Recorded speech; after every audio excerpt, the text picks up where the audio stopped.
This is AOPA Live. Now, here's Craig Fuller, AOPA President and CEO. It must be AirVenture in Oshkosh.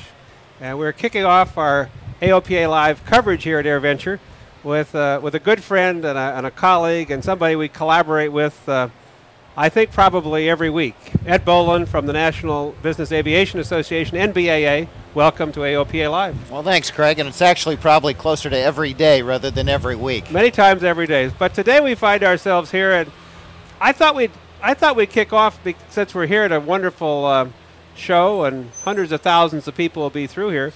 We both have our own conferences coming up later in the year, and as we were sitting around in Washington several months ago talking about what we might do together, you hit upon an idea, and I think you ought to introduce the idea because it's a good one.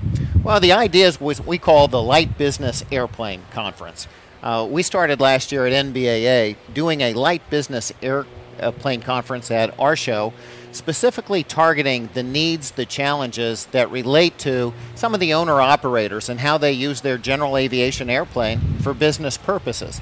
This is one of those things that really cuts across a lot of airplane pilots. Sure. And so the idea would be, why don't we team up to offer the same content at our shows, which effectively makes the Light Business Airplane Conference a coast-to-coast event, making it easy for pilots, whether they're on the East Coast or the West Coast, to be able to have an opportunity to avail themselves of this information. Well, I'm excited about it because obviously a lot of our members are using their airplane either part of the time or most of the time in conducting business, and it gives us a chance to do something together at your show. We're in Long Beach the second week in November, and so we're going to welcome you there at that joint conference, and your show's going to be... Yeah, we're going to be in Atlanta. Right. We're going to be Atlanta October 19, 20, and 21.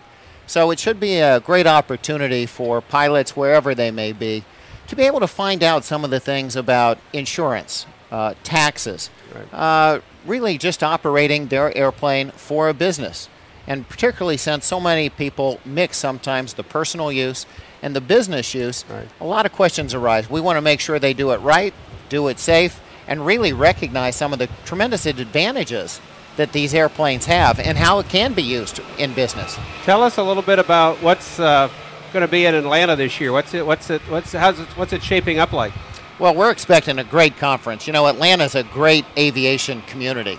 So we've got a very strong local committee that's helping us make sure that we're really getting the community involvement, which adds a lot of excitement and buzz. Then we've got a terrific opening general session. We'll have the FAA administrator. We'll have Tom Donahue, good friend of yours from the Chamber of Commerce. And somebody who uses general aviation, and someone I think who almost believes. Every day sometimes, each week. So we'll have that. We're going to make some award presentations to Arnold Palmer. We'll receive our Meritorious Service Award for some of his great work, talking about the importance of business aviation to our nation's job base and economic development. And then what we want to do is really highlight the humanitarian effort. So we'll have a special presentation related to the efforts in Haiti, which I think brought out the very best of the general aviation community and our efforts to provide humanitarian relief there.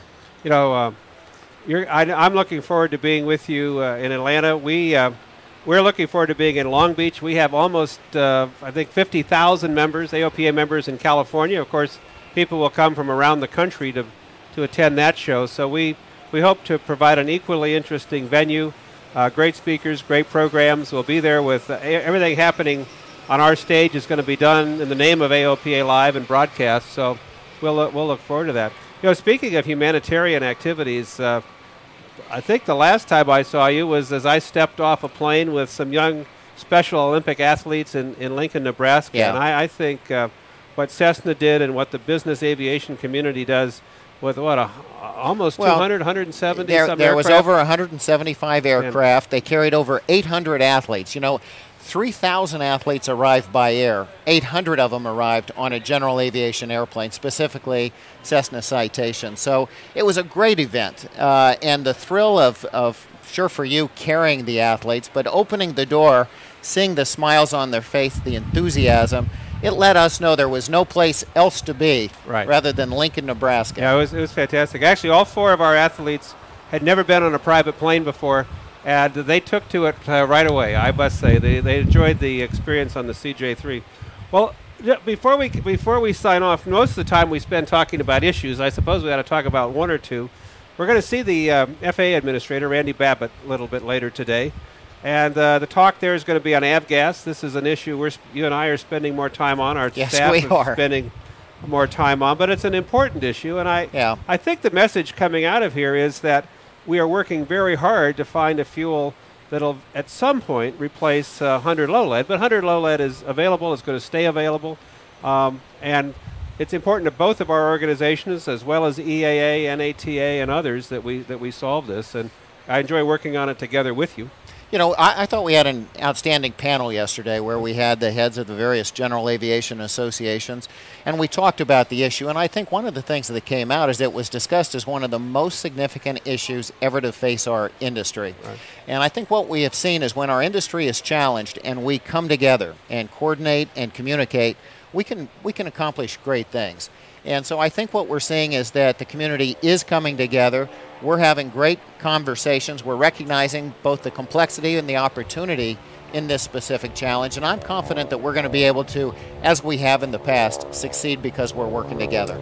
I think so, too. And, of course, as we're here, hopefully the Congress is going to produce a FAA reauthorization.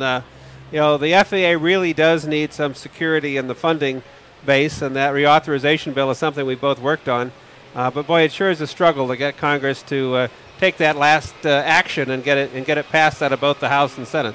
Well, as you know, as well as I do, the initial FAA reauthorization expired in September of 2007. Right. So we're really coming up on 3 years where we have not had a long-term bill kind of guiding the FAA on a long-term basis. And I think we really need to provide them the stability and the predictability to be able to plan for the future. And I think we've addressed all of the funding issues related to that.